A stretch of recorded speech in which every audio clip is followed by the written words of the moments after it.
Good evening, I'm Jackie Spade. Youth in Fiji finally seem to be taking part in the constitution-making process.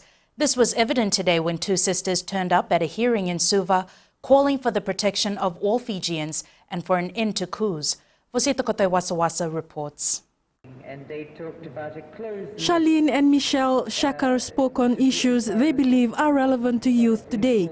They want the new constitution to guarantee national security, but they also want capital punishment for coup makers that some may say is quite extreme. We need to place an end to the coup culture. The constitution should have provisions for the maximum penalties and even capital punishments for the coup perpetrators.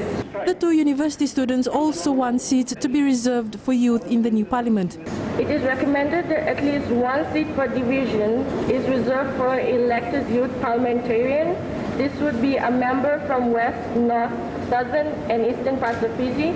That's 4 seats. We all talk about empowerment, inclusiveness in decision making. Meanwhile, another Fiji citizen wants the constitution to look at provisions protecting places of worship from desecration.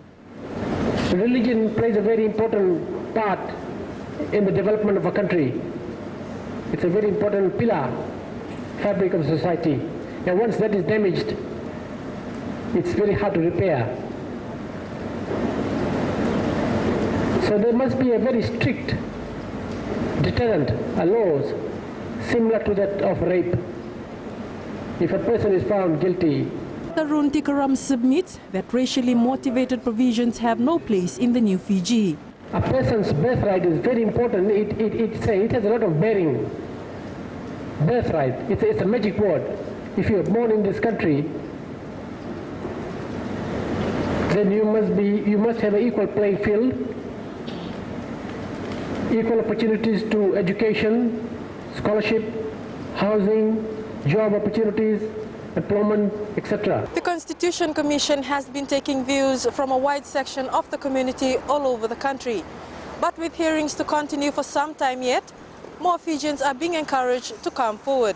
Vosita Kote Wasawasa, FBC News.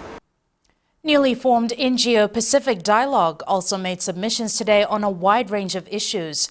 Their recommendations included changing the national anthem, restricting the term of the president to 5 years, and the introduction of freedom of information laws.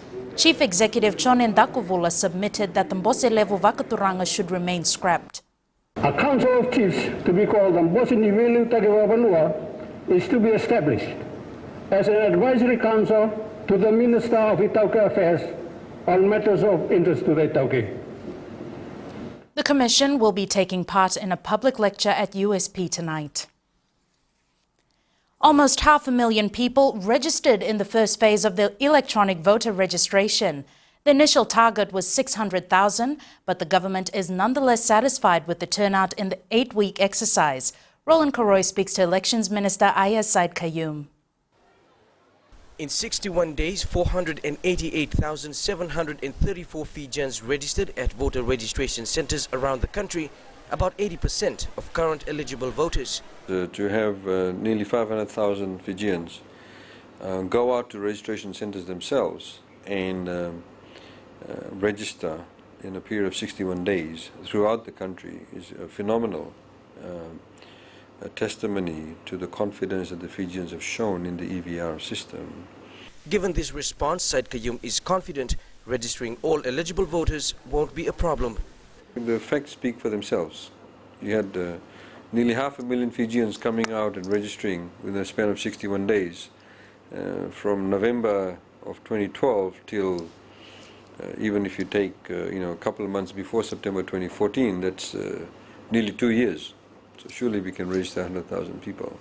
The EVR process is the first ever for Fiji, and for the minister responsible, it couldn't have gone any better. It shows a fundamental